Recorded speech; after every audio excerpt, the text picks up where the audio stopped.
Hello,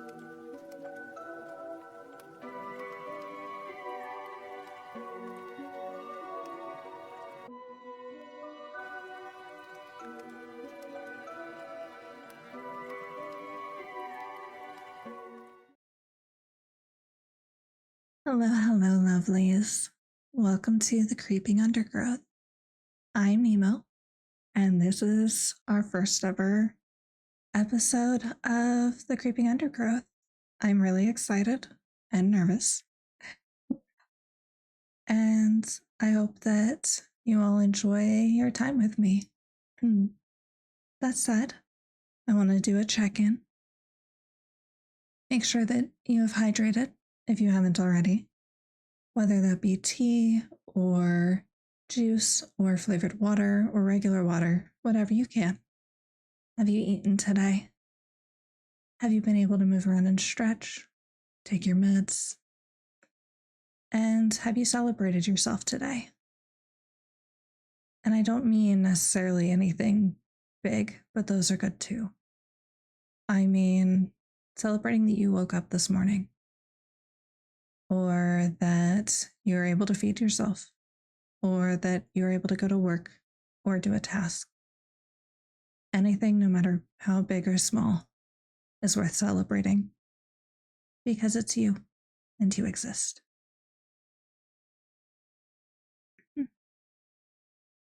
Now, I want to start off by introducing myself. I'm Nemo, and as a VTuber, I am a plant mimic. I am also known more recently as Plant Mother by my lovely community, which are called my weedlings, and I adore them so very much. I'm a variety streamer, so I play things from horror games to cozy games, crafting and survival, to Dark Souls and Souls-likes, to Final Fantasy games, just anything and everything that has story and passion in it. And just an array. I also am a miniature painter. I've been painting off and on, for the most part, for the past 7 or so years. From Warhammer miniatures to Dungeons and Dragons to 3D printed works from other artists and everything in between. I adore it. It takes a lot of my energy that I have throughout the day, which I'll get into. But all in all, it is something that I very much enjoy. It's a passion of mine. My hopes getting into this is to not only share with you some of my passions and the things that I enjoy and stories about myself and my past, because I believe that no one should feel like they're alone, for the positive, negative, and anything in between. I also want to invite you all to come forward. I have a form in the description of this video, and it will always be there. It'll always be open, and it is anonymous. It allows you to ask me questions, share your story if you would like me to share it here, get advice where I can. Anything that you would like to put forward that you would enjoy being shared or being heard on. It is anonymous. You can put in as many questions as you like. Of course, I do ask the be within, general YouTube TOS, guidelines and that kind of thing. But I will absolutely do what I can, because the Creeping Undergrowth, I hope to be a space where we can take up space and be comfortable doing so. And not only be proud, of myself for existing, but I want you to be proud that you exist too. To know that you can take up space and that you are worthy of it. That you deserve to take up space. Too often, especially in the society we live nowadays, where there's a lot of capitalistic, problems. There's patriarchy, and the list could go on and on and on. And I know I'll get carried away. But all of that said, with all of the hurt and all of the squashing of us down into something smaller, I want to embrace the idea of taking that back. We should show our passions. I don't care if they're considered cringy. I don't care if they're considered childish. There's no reason why we shouldn't be able to enjoy the life that we have. Because why should we be stuck in a box where we can't experience the things that we love? So that actually leads me to a little bit of my background and my disabilities and what brings me here. And here I will bring up mention of trigger warnings. There is going to be mention of sexual assault or SA, familial abuse, bullying, and partner abuse. No details, no, nothing major, just reference so that I can put forward my experience in a way that does justice to it. But I also don't want to unload on all of you so soon. So with that, I will start with my disabilities. I am a disabled, trans non-binary individual with OCD, CPTSD or complex PTSD, ADHD, self-diagnosed autism, BPD or borderline personality disorder, major depressive disorder, generalized anxiety disorder, and FND, functional neurological disorder, also known as conversion disorder. I know that's a lot. I know that's a long list, but I want to share that I am proud of who I am with all of these labels, with all of these answers, even if they are limiting in my life, and they do absolutely cause frustrations. They do absolutely limit what I can do.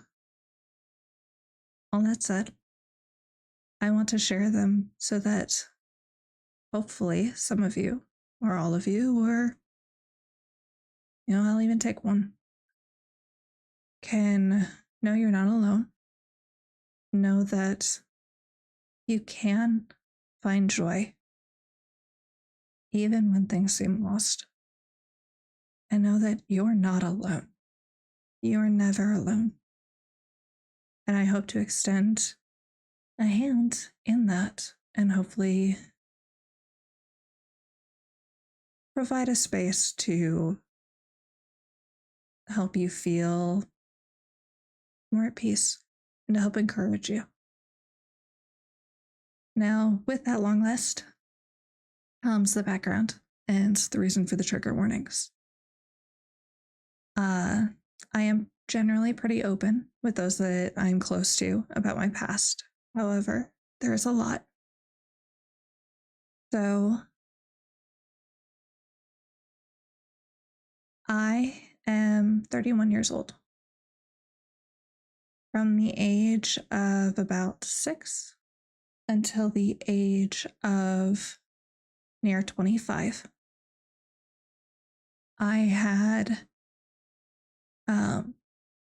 I was abused by my related family.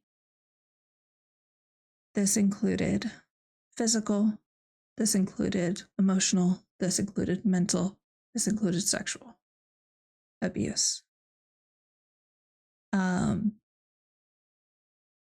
Every one of my family members in my base family has wished me gone, or attempted to get rid of me, or has wished me dead.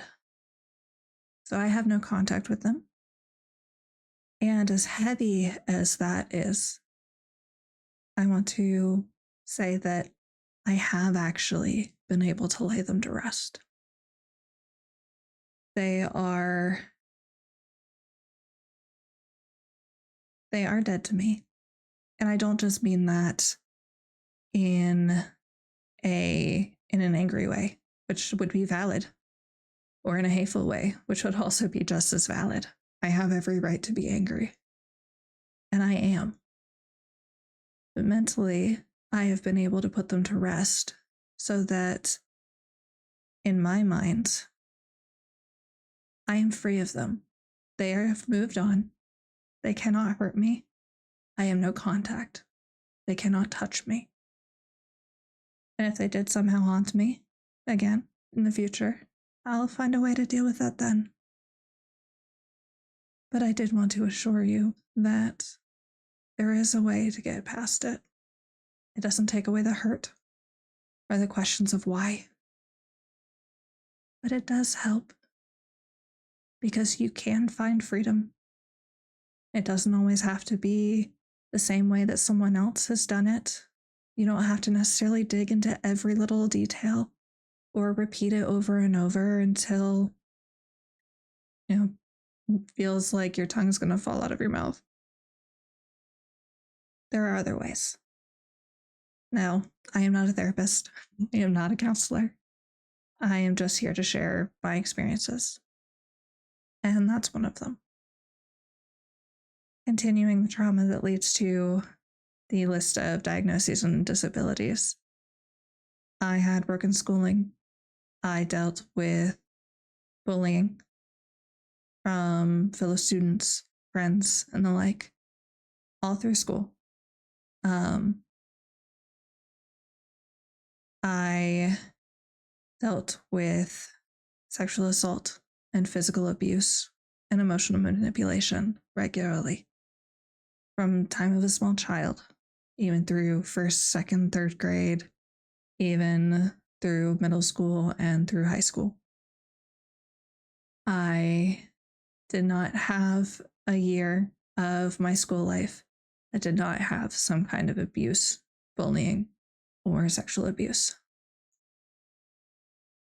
I have been groomed by multiple people in my life. Family, friends, people I've met online, people I've met in person. I have been in a secret relationship at one point with a man who groomed me and abused me.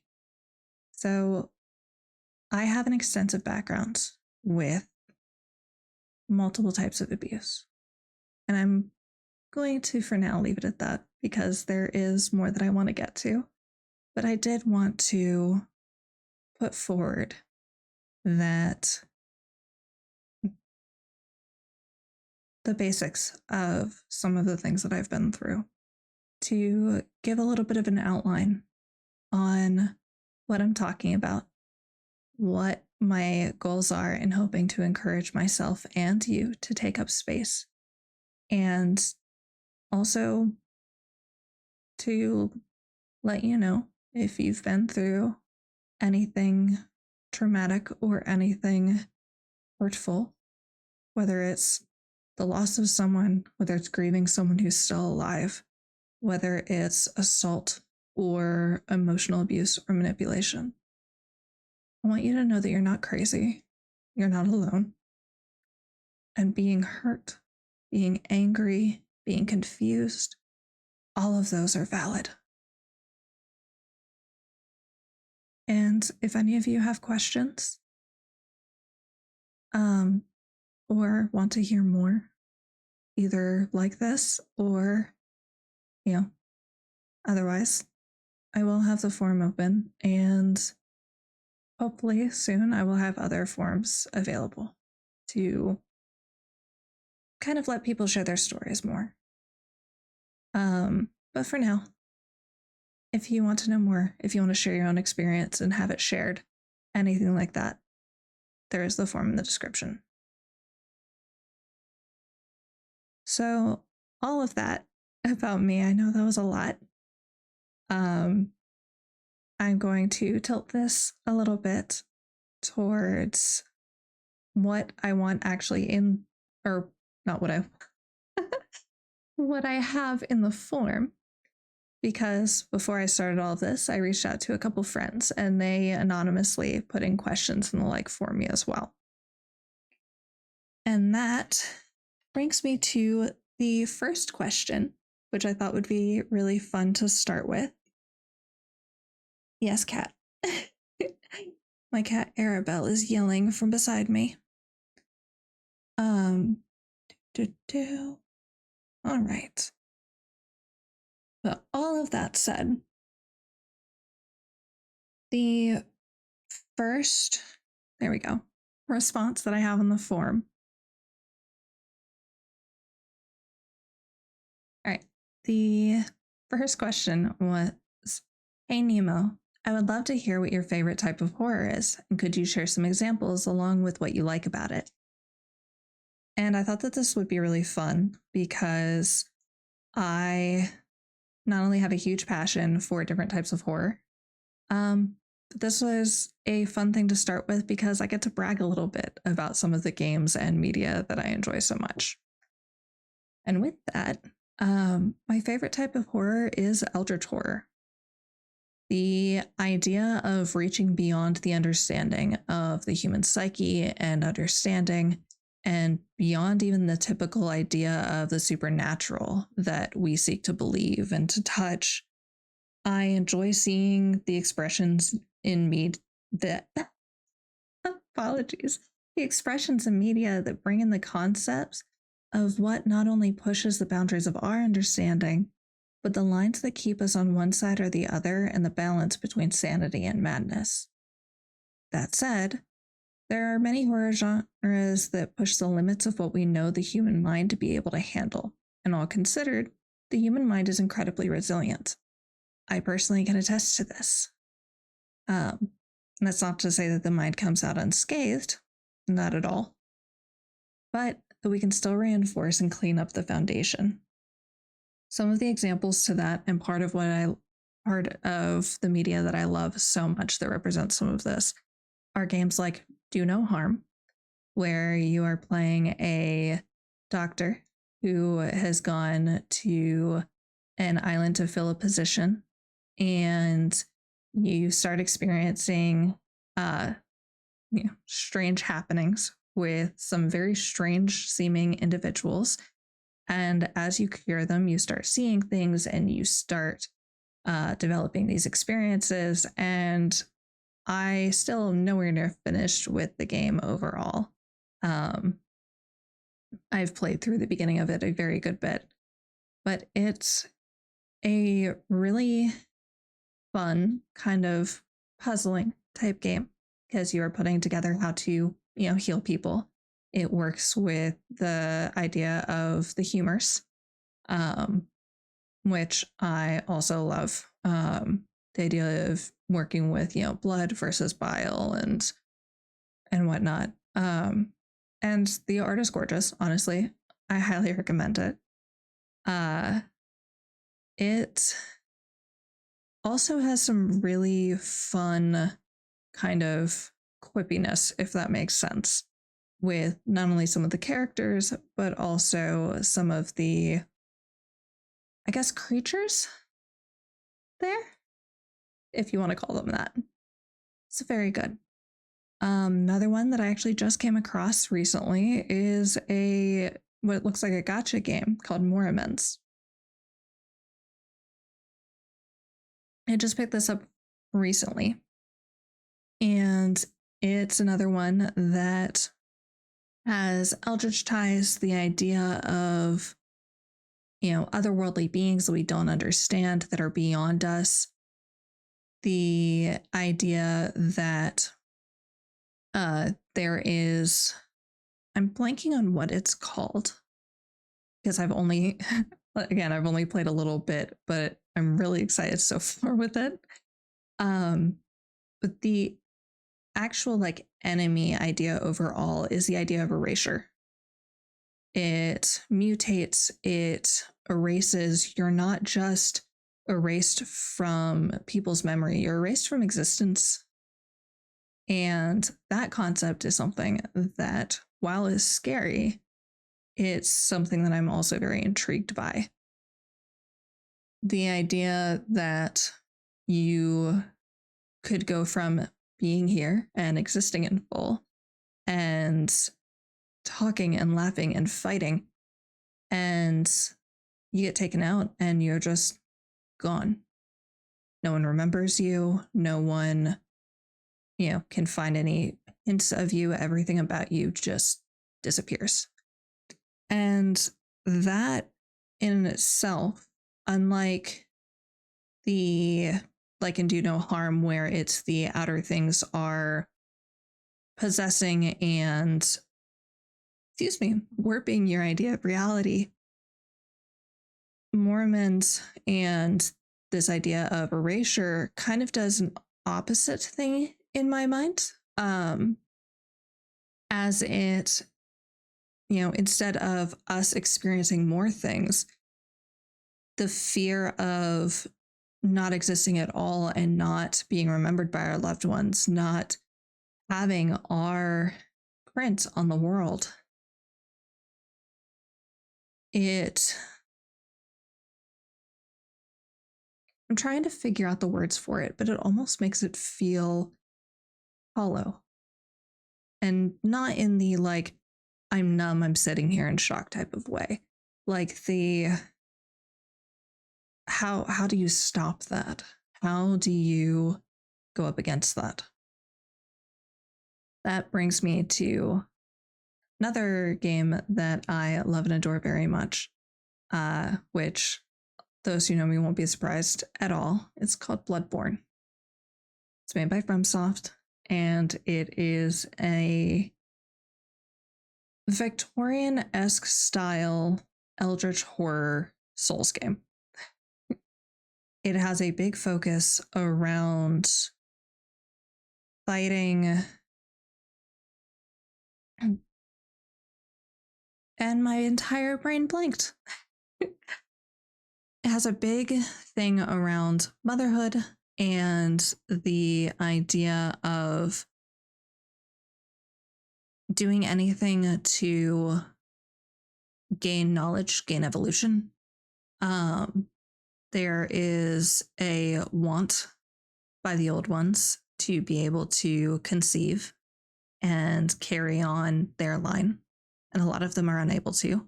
So the idea of love and loss with women is very prevalent throughout it. There's also this idea of the people's fear of the unknown. You come in as an outsider, and the people don't know you. They know you smell different, and they fight you. They fight against the danger that they perceive from you, even as they might be morphing into other creatures themselves. There's experiments that have been done throughout the game in different areas that have affected and caused people to mutate or creatures to mutate. And they're hunting each other, they're hunting themselves, they're fighting against this overarching dread. And currently, my brain's not going to give me a whole lot more of that. But honestly, it is a gorgeous game. It deals a lot with the ideas of sanity inside your mind, in your safe spaces, in the nightmares of the world, in the experimentations of those who demand a higher consciousness or demand an evolution of our higher selves, and the idea of going through and morphing what the idea of what's the word I'm looking for? Conception and giving birth and loss and whatnot, and kind of fighting beyond what you started out to be and fighting for the end of the madness, I guess is probably the best way I can put that. Now, I am definitely not the best person to speak on this. I have a lot of passion, but I can be poor with words. So there is there is that. We also have games like Darkest Dungeon, which deals a lot with the eldritch horror side of things, also the idea of, madness of being left in the dark. I actually really like Darkest Dungeon because different characters, it brings up the fact that you're mortal a lot. It brings up the fact that we are corruptible. It brings up the idea that we can have both traits that help us rise beyond, help us heal and protect and work with others. And there's traits that we have that cause us to distrust others, that cause us to hurt ourselves or hurt others, that cause us to be selfish or distrust. And that's an aspect of the games I actually really do enjoy, hard as they are. And then lastly, the other example I had was Dead Space, which I would kind of include in the eldritch horror idea, even though a lot of what they go through is more, I would almost say scientific. Um, that said, the Brother Moons are their own type of terrifying. But through Dead Space, there's a lot of religion and built around the markers. There's a lot of madness and this idea of higher evolution, higher potential, what that does to people, and the horrors as people go mad, and the theories, because I haven't double checked these myself, but I've seen the theories that a lot of the people that are mutated in Dead Space, that quite a few of them might still technically be alive or conscious because some of them were transformed while alive. But anyway, there's a lot with Dead Space as well that gets into the whether or not you're sane or insane, whether or not what you're looking at is real.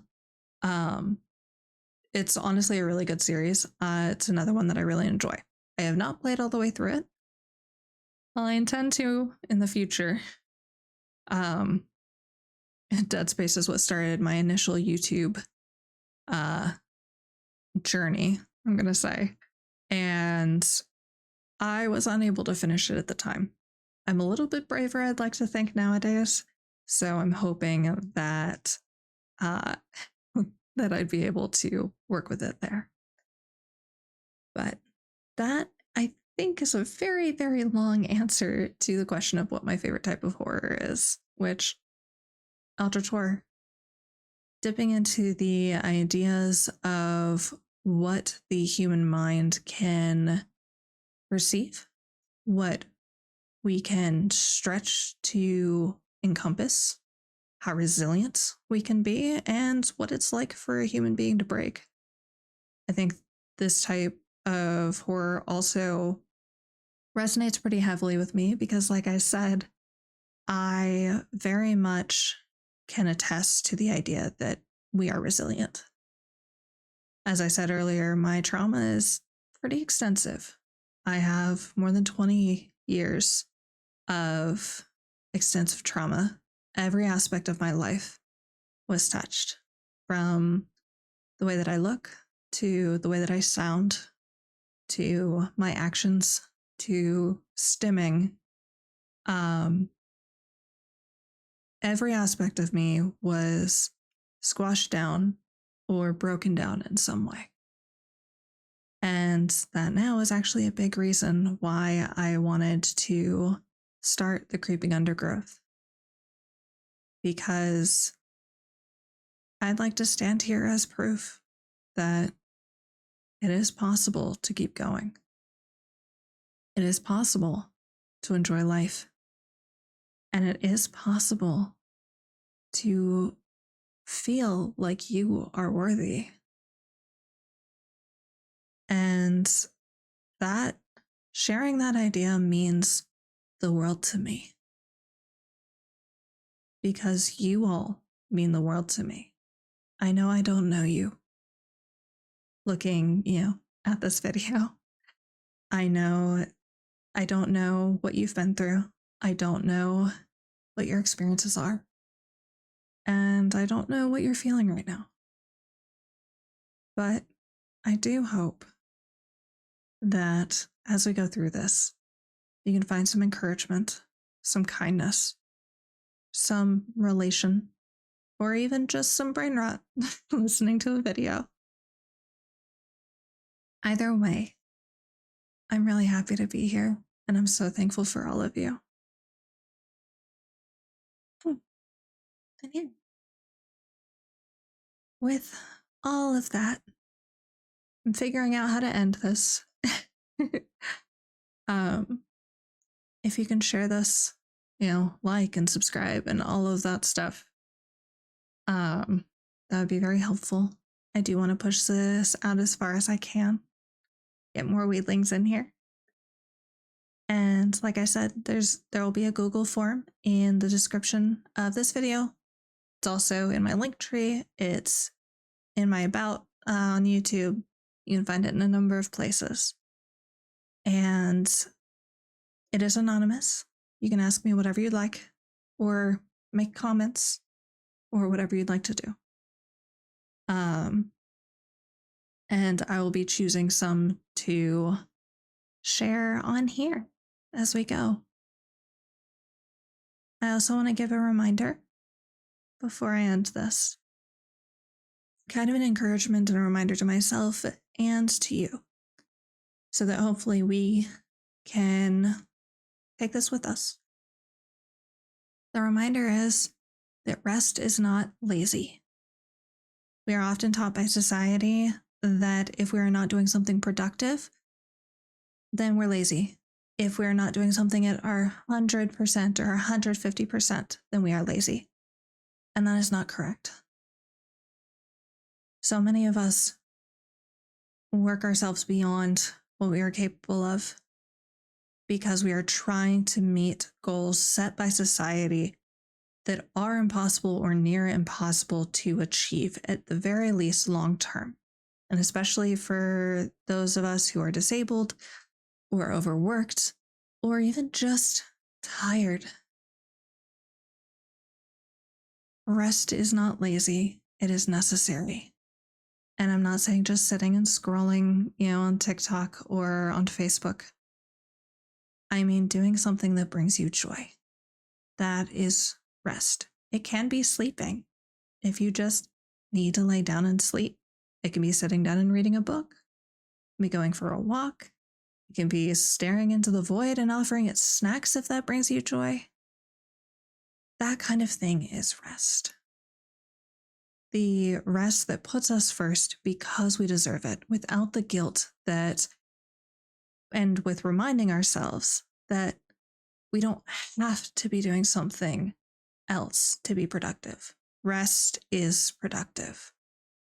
And we need it to recuperate, to be stronger. And I don't mean be stronger just physically or mentally. I just mean to be able to take on our days easier. And no matter what, you deserve it. You've done enough, and you are worthy of rest. I very much hope that you all enjoyed this first episode, as messy as it probably is. But I've had a lot of fun recording it. I've had a lot of fun being here, and I'm so excited to have you all with me. So welcome to the Creeping Undergrowth. And remember to be kind to yourself in the days coming forward. Good night, lovelies.